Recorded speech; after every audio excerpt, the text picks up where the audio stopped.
اللہ کے نام سے جو رحمان اور رحیم ہے۔ مریم نام،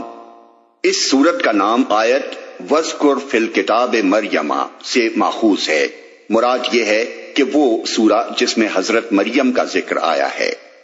زمانہ نزول، اس کا زمانہ نزول ہجرت حبشہ سے پہلے کا ہے۔ معتبر روایات سے معلوم ہوتا ہے کہ مہاجرین اسلام جب نجاشی کے دربار میں بلائے گئے تھے، اس وقت حضرت جعفر نے یہی سورت بھرے دربار میں تلاوت کی تھی۔ تاریخی پس منظر، جس دور میں یہ سورہ نازل ہوئی اس کے حالات کی طرف ہم کسی حد تک سورہ کہف کے دیباچے میں اشارہ کر چکے ہیں، لیکن وہ مختصر اشارہ اس سورے کو اور اس دور کی دوسری سورتوں کو سمجھنے کے لیے کافی نہیں ہے، اس لیے ہم ذرا اس وقت کے حالات زیادہ تفصیل کے ساتھ بیان کرتے ہیں۔ قریش کے سردار جب تضحیک، استہزاء، اطماع، تخفیف اور جھوٹے الزامات کی تشہیر سے تحریک اسلامی کو دبانے میں ناکام ہو گئے تو انہوں نے ظلم و ستم، مار پیٹ اور معاشی دباؤ کے ہتھیار استعمال کرنے شروع کیے۔ ہر قبیلے کے لوگوں نے اپنے اپنے قبیلے کے نو مسلموں کو تنگ پکڑا اور طرح طرح سے ستا کر، قید کر کے، بھوک پیاس کی تکلیفیں دے کر، حتیٰ کہ سخت جسمانی اذیتیں دے دے کر انہیں اسلام چھوڑنے پر مجبور کرنے کی کوشش کی۔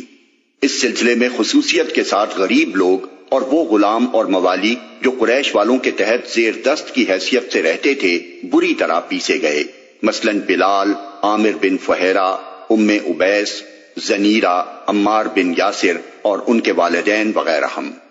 ان لوگوں کو مار مار کر ادموا کر دیا جاتا، بھوکا پیاسا بند رکھا جاتا، مکے کی تپتی ہوئی ریت پر چلچلاتی دھوپ میں لٹا دیا جاتا اور سینے پر بھاری پتھر رکھ کر گھنٹوں تڑپایا جاتا۔ جو لوگ پیشہ ور تھے ان سے کام لے لیا جاتا اور اجرت ادا کرنے میں پریشان کیا جاتا۔ چنانچہ صحیحین میں حضرت خباب بن ارت کی یہ روایت بھی موجود ہے کہ میں مکے میں لوہار کا کام کرتا تھا، مجھ سے آس بن وائل نے کام لیا، پھر جب میں اس سے اجرت لینے گیا تو اس نے کہا میں تیری اجرت نہ دوں گا جب تک تو محمد کا انکار نہ کرے۔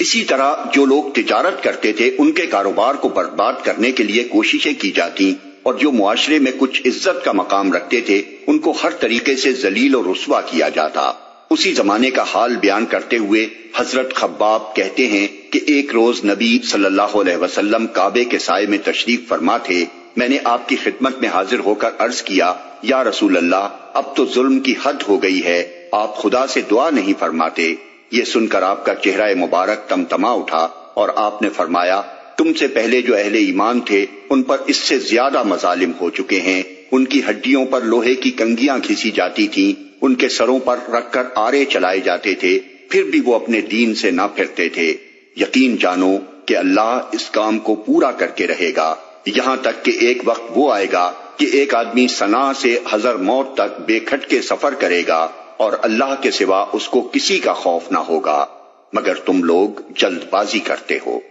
یہ حالات جب ناقابل برداشت حد تک پہنچ گئے تو رجب 45 عام الفیل 5 نبوی میں حضور نے اپنے اصحاب سے فرمایا کہ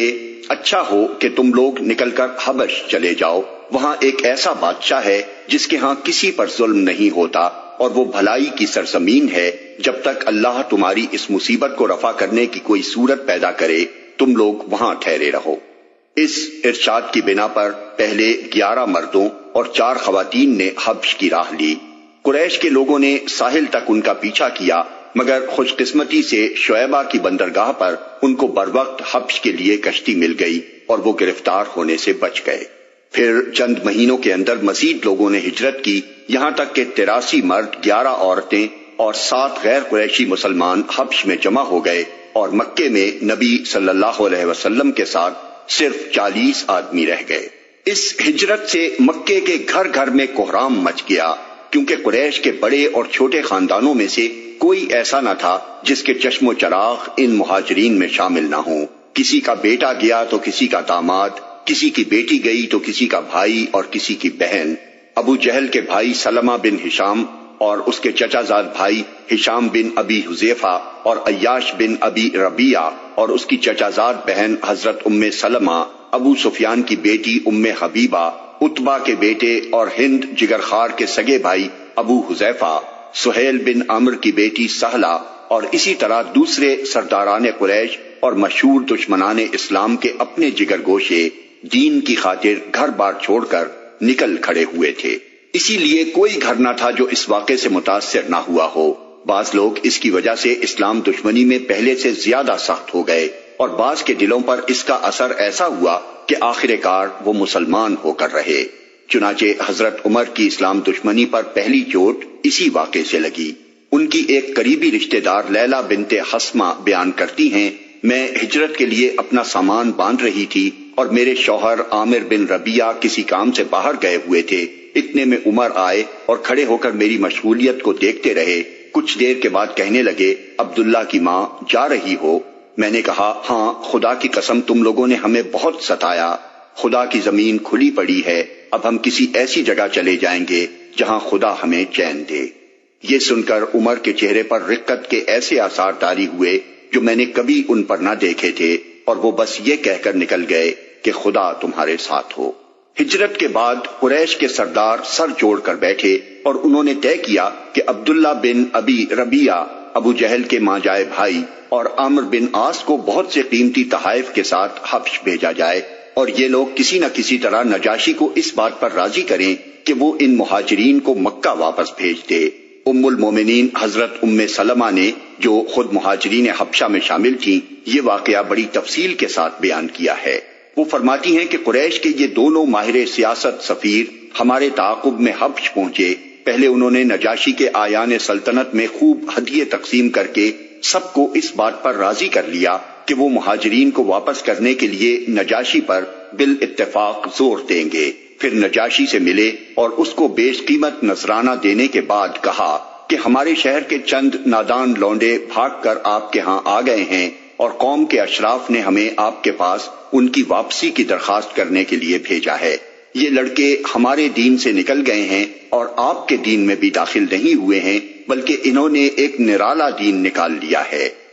ان کا کلام ختم ہوتے ہی اہل دربار ہر طرف سے بولنے لگے کہ ایسے لوگوں کو ضرور واپس کر دینا چاہیے، ان کی قوم کے لوگ زیادہ جانتے ہیں کہ ان میں کیا عیب ہے، انہیں رکھنا ٹھیک نہیں ہے۔ مگر نجاشی نے بگڑ کر کہا کہ اس طرح تو میں انہیں حوالے نہیں کروں گا۔ جن لوگوں نے دوسرے ملک کو چھوڑ کر میرے ملک پر اعتماد کیا اور یہاں پناہ لینے کے لیے آئے، ان سے میں بے وفائی نہیں کر سکتا۔ پہلے میں انہیں بلا کر تحقیق کروں گا کہ یہ لوگ ان کے بارے میں جو کچھ کہتے ہیں اس کی حقیقت کیا ہے۔ چنانچہ نجاشی نے اصحاب رسول اللہ صلی اللہ علیہ وسلم کو اپنے دربار میں بلا بھیجا۔ نجاشی کا پیغام پا کر سب مہاجرین جمع ہوئے اور انہوں نے باہم مشورہ کیا کہ بادشاہ کے سامنے کیا کہنا ہے۔ آخر سب نے بالاتفاق یہ فیصلہ کیا کہ نبی صلی اللہ علیہ وسلم نے جو تعلیم ہمیں دی ہے ہم تو وہی بے کم و کاست پیش کریں گے، خواہ نجاشی ہمیں رکھے یا نکال دے۔ دربار میں پہنچے تو چھوٹتے ہی نجاشی نے سوال کیا، یہ تم لوگوں نے کیا کیا؟ اپنی قوم کا دین بھی چھوڑا اور میرے دین میں بھی داخل نہ ہوئے، نہ دنیا کے اور نہ دوسرے ادیان میں سے کسی کو اختیار کیا، آخر یہ تمہارا نیا دین ہے کیا؟ اس پر مہاجرین کی طرف سے جعفر بن ابی طالب نے ایک برجستہ تقریر کی جس میں پہلے عرب جاہلیت کی دینی، اخلاقی اور معاشرتی خرابیوں کو بیان کیا، پھر نبی صلی اللہ علیہ وسلم کی بعثت کا ذکر کر کے بتایا کہ آپ کیا تعلیمات پیش فرماتے ہیں، پھر ان مظالم کا ذکر کیا جو آن حضور کی پیروی اختیار کرنے والوں پر قریش کے لوگ ڈھا رہے تھے، اور اپنا کلام اس بات پر ختم کیا کہ دوسرے ملکوں کے بجائے ہم نے آپ کے ملک کا رخ اس امید پر کیا ہے کہ یہاں ہم پر ظلم نہ ہوگا۔ نجاشی نے یہ تقریر سن کر کہا، ذرا مجھے وہ کلام تو سناؤ جو تم کہتے ہو کہ خدا کی طرف سے تمہارے نبی پر اترا ہے۔ حضرت جعفر نے جواب میں سورہ مریم کا وہ ابتدائی حصہ سنایا جو حضرت یحییٰ اور حضرت عیسیٰ علیہ السلام سے متعلق ہے۔ نجاشی اس کو سنتا رہا اور روتا رہا یہاں تک کہ اس کی داڑھی تر ہو گئی۔ جب حضرت جعفر نے تلاوت ختم کی تو اس نے کہا، یقیناً یہ کلام اور جو کچھ عیسیٰ لائے تھے دونوں ایک ہی سرچشمے سے نکلے ہیں، خدا کی قسم میں تمہیں ان لوگوں کے حوالے نہ کروں گا۔ دوسرے روز عمرو بن العاص نے نجاشی سے کہا، ذرا ان لوگوں سے بلا کر یہ تو پوچھئے کہ عیسیٰ بن مریم کے بارے میں ان کا عقیدہ کیا ہے، یہ لوگ ان کے متعلق ایک بڑی بات کہتے ہیں۔ نجاشی نے پھر مہاجرین کو بلا بھیجا۔ مہاجرین کو پہلے ہی عمرو کی چال کا علم ہو چکا تھا انہوں نے جمع ہو کر پھر مشورہ کیا کہ اگر نجاشی نے عیسیٰ علیہ السلام کے بارے میں سوال کیا تو کیا جواب دو گے؟ موقع بڑا نازک تھا اور سب اس سے پریشان تھے، مگر پھر بھی اصحاب رسول اللہ نے یہی فیصلہ کیا کہ جو کچھ ہوتا ہے ہو جائے، ہم تو وہی بات کہیں گے جو اللہ نے فرمائی اور اللہ کے رسول نے سکھائی۔ چنانچہ جب یہ لوگ دربار میں گئے اور نجاشی نے عمرو بن العاص کا پیش کردہ سوال ان کے سامنے دہرایا تو جعفر بن ابی طالب نے اٹھ کر بلا تأمل کہا کہ وہ اللہ کے بندے اور اس کے رسول ہیں اور اس کی طرف سے ایک روح اور ایک کلمہ ہیں جسے اللہ نے کماری مریم پر القاء کیا۔ نجاشی نے سن کر ایک تنکا زمین سے اٹھایا اور کہا، خدا کی قسم جو کچھ تم نے کہا ہے عیسیٰ اس سے اس تنکے کے برابر بھی زیادہ نہیں تھے۔ اس کے بعد نجاشی نے قریش کے بھیجے ہوئے تمام ہدیے یہ کہہ کر واپس کر دیے کہ میں رشوت نہیں لیتا، اور مہاجرین سے کہا کہ تم بالکل اطمینان کے ساتھ رہو۔ موضوع اور مضمون۔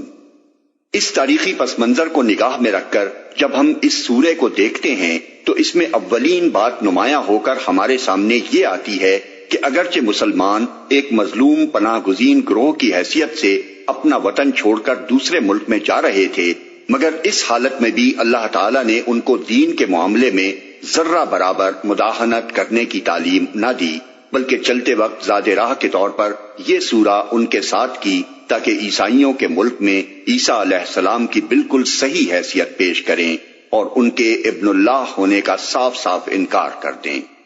پہلے 2 رکوعوں میں حضرت یحییٰ اور عیسیٰ کا قصہ سنانے کے بعد پھر تیسرے رکوع میں حالات زمانہ کی مناسبت سے حضرت ابراہیم کا قصہ سنایا گیا ہے، کیونکہ ایسے ہی حالات میں وہ بھی اپنے باپ اور خاندان اور اہل ملک کے ظلم سے تنگ آ کر وطن سے نکل کھڑے ہوئے تھے۔ اس سے ایک طرف کفار مکہ کو یہ سبق دیا گیا ہے کہ آج ہجرت کرنے والے مسلمان ابراہیم کی پوزیشن میں ہیں اور تم لوگ ان ظالموں کی پوزیشن میں ہو جنہوں نے تمہارے باپ اور پیشوا ابراہیم علیہ السلام کو گھر سے نکالا تھا۔ دوسری طرف مہاجرین کو یہ بشارت دی گئی ہے کہ جس طرح ابراہیم علیہ السلام وطن سے نکل کر تباہ نہ ہوئے بلکہ اور زیادہ سربلند ہو گئے، ایسا ہی انجام نیک تمہارا انتظار کر رہا ہے۔ اس کے بعد چوتھے رکوع میں دوسرے انبیاء کا ذکر کیا گیا ہے، جس سے یہ بتانا مقصود ہے کہ تمام انبیاء علیہم السلام وہی دین لے کر آئے تھے جو محمد صلی اللہ علیہ وسلم لائے ہیں،